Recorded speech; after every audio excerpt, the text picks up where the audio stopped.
Hi dear students, तो कैसे हैं आप लोग। उम्मीद करता हूं कि आप लोग स्वस्थ होंगे, मस्त होंगे, अपनी पढ़ाई में व्यस्त होंगे।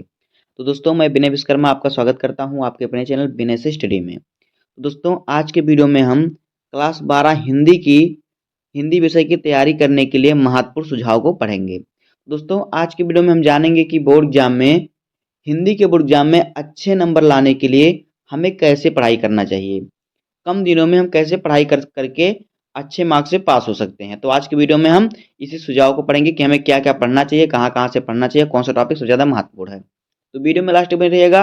वीडियो आपके लिए मोस्ट इंपॉर्टेंट है। अगर आप वीडियो पे नए तो वीडियो को लाइक कर दीजिए और चैनल पे नए तो सब्सक्राइब कर दीजिए। आइए वीडियो को स्टार्ट करते हैं।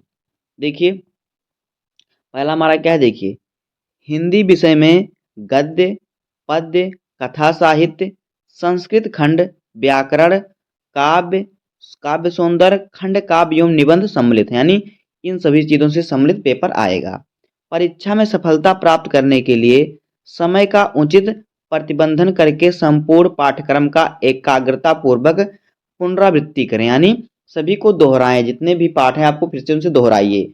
जैसे कि मान लीजिए हर एक सब्जेक्ट को आप दिन में 1 घंटा पढ़िए। इससे आपको 20 से 15 से 20 दिन में आपके सभी रिपीट हो जाएंगे, सभी चैप्टर। एवं विषय को रटने के स्थान पर भली बात समझिए, तो रटिए मत, उसको समझिए। अब देखिए आगे,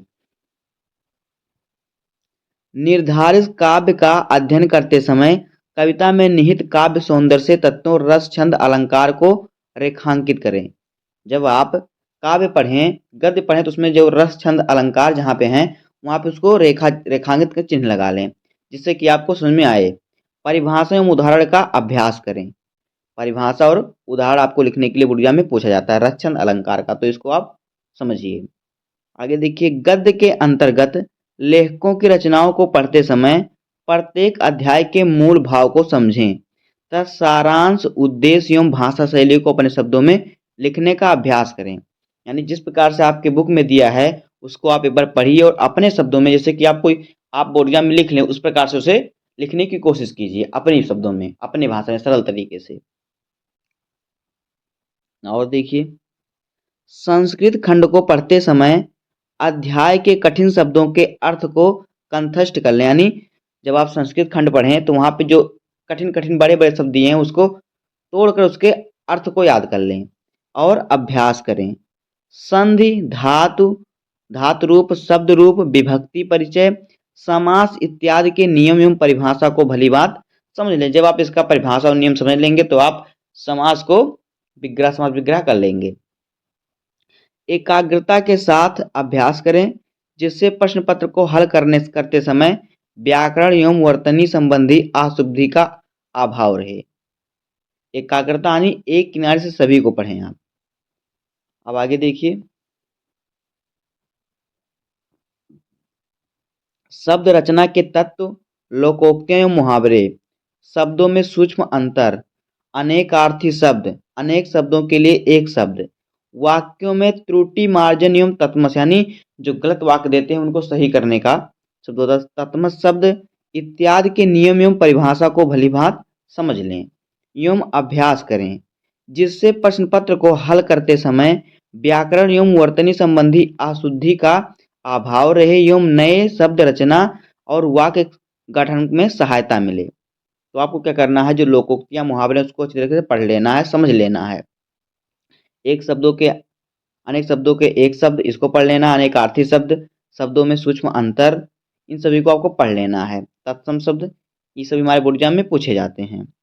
और देखिए आगे, देखिए, परीक्षा के पूर्व गत वर्षों, पूर्वगत यानी जो पहले के वर्ष हैं, पूर्वगत वर्षों में प्रश्न पत्र एवं आदर्श प्रश्न पत्र को निर्धारित समय के अंतर्गत पूरा करने का अभ्यास करें।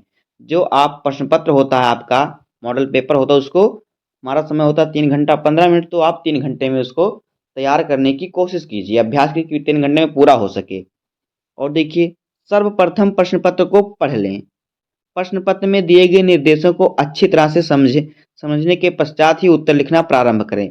जब आपको बोर्ड एग्जाम में आपको जब पेपर मिले तो उसको पहले पढ़ लेना है, सभी निर्देश को ध्यान से पढ़ना कि कौन सा खंड कहाँ से है और कितने शब्दों में उसका उत्तर देना है। आगे देखिए, वर्णनात्मक प्रश्नों के उत्तर तथ्यपरक एवं स्पष्ट लिखें तथा प्रयास करें कि व्याकरण एवं वर्तनी संबंधी अशुद्धियां ना हो, यानी गलती ना हो व्याकरण संबंध में, व्याकरण में कोई गलती आपकी ना हो। आगे देखिए, लेखक एवं कवि का जीवन परिचय एवं साहित्यिक परिचय लिखते समय क्या करें आप, फ्लो चार्ट का प्रयोग कर सकते हैं। जैसे कि आप, अगर आपको सबका जन्म, जन्म स्थान, माता पिता, भाषा, मृत्यु नहीं याद है, तो आप इस प्रकार से चार्ट बना लीजिए। जैसे यहाँ पे देखिए भारतेंदु युग का, भारतेंदु हरिश्चंद्र जी का बना है, इनका जन्म कब हुआ, जन्म स्थान के, इसी प्रकार से आप इनका चार्ट बना लीजिए 2 पेज में सभी लेखकों कवियों का। इस प्रकार से आप याद करेंगे तो आपको याद हो जाएगा। उसके बाद आप इसको क्या करेंगे, तोड़ के जब लिखेंगे आप इसको बड़ा में लिख दीजिएगा। पहले आप इस प्रकार से चार्ट बनाकर शॉर्ट में सबका याद कर लीजिए। आगे देखिए, उत्तर लिखते समय अंक के अनुरूप शब्द सीमा का ध्यान रखें, यानी जितने शब्दों में जिस उत्तर को लिखना आप उतने में लिखिए। ऐसा नहीं करेंगे तो आपका समय खराब होगा, जिससे आगे का क्वेश्चन आपका छूट जाएगा। पैराग्राफ आधारित प्रश्न को हल करने से पूर्व एक से अधिक बार अवश्य पढ़ लें और प्रश्न को अच्छी तरह समझ कर ही उत्तर लिखना प्रारंभ करें। जो हमारा गद्यांश पद्यांश का उत्तर होता है उसको 1-2 बार पढ़कर तब उसका उत्तर दें। उसके बाद देखिए, उत्तर लिखते समय व्याकरण के नियमों एवं विराम चिन्हों यथा अल्प विराम, पूर्ण विराम इत्यादि का सावधानी पूर्वक पालन करें। यही सब बोर्ड एग्जाम में देखा जाता है, जिससे आपको अच्छे नंबर मिलते हैं। आपको कहाँ पे कौन सा चिन्ह लगाना, सबका ध्यान रखना है। ये हमारे हिंदी के पेपर में आपको ऐसा करना है। आगे देखिए, प्रश्न पत्र में दिए गए प्रार्थना पत्र को लिखते समय पत्र के प्रारूप को ध्यान रखते हुए स्वच्छता एवं स्पष्टता के साथ संक्षिप्त शब्दों में लिखना है। आप जब पत्र लिखें तो आप पत्र थोड़े थोड़े में लिखें, उसको वहाँ पे स्वच्छ होना चाहिए, साफ सुथरा होना चाहिए। जब आप किसी को पत्र लिखें तो उसमें साफ सुथरा लिखना चाहिए। जिस प्रकार से आप बोर्ड एग्जाम में भी लिखेंगे तो साफ सुथरा आपका होना चाहिए, कहीं कटपिट नहीं होना चाहिए। आगे देखिए, निबंध लिखने के लिए चयनित प्रकरण को कुछ प्रमुख बिंदुओं में विभाजित कर लेना चाहिए, जैसे कि प्रस्तावना, विषय विस्तार एवं उपसंहार इत्यादि। जैसे कि आप जब निबंध लिखें तो आपको हेडिंग बना के लिखना होगा। जैसे कि पहले प्रस्तावना लिखिए थोड़ा उसके बारे में, उसके बाद 2-3 हेडिंग लिखिए, उसके बाद लास्ट में उपसंहार लिखिए। जैसे मान लीजिए कि आप लिख रहे हैं पर्यावरण और प्रदूषण पर निबंध, तो आप पहले डालिए प्रस्तावना, तो उसमें थोड़ा लिखिए। उसके बाद डालिए पर्यावरण के प्रकार, फिर जल प्रदूषण, वायु प्रदूषण, हेडिंग डाल करके लिखिए। उसके बाद लास्ट में डालिए उपसंहार, इसके उपाय। उपसंहार में आपको उसका उपाय लिखना है, उसके निवारण का उपाय। आगे देखिए, निबंध लिखते समय विचारों की क्रमबद्धता, भाषा शैली, समय एवं शब्द सीमा का ध्यान अवश्य रखें तथा विषय में इतर भटकाव की तरफ न जाएं।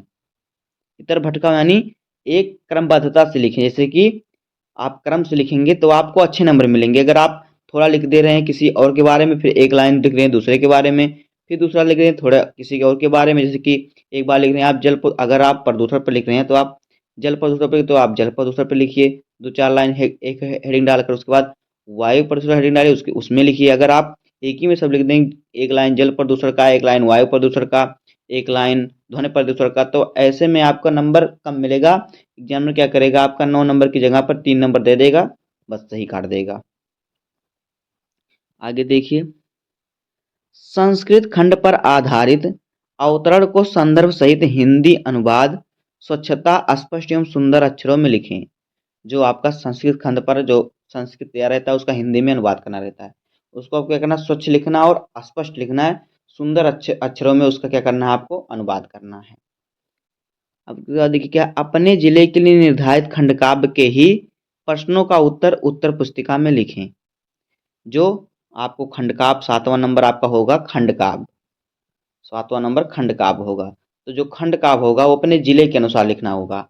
आपको वो अपने क्वेश्चन बैंक में देख लेना होगा, वहाँ पे दिया रहेगा कि कौन से जिले में कौन सा खंडकाव्य लिखना है। अगर आप दूसरे जिले का खंडकाव्य लिख देंगे तो आपको नंबर नहीं मिलेगा।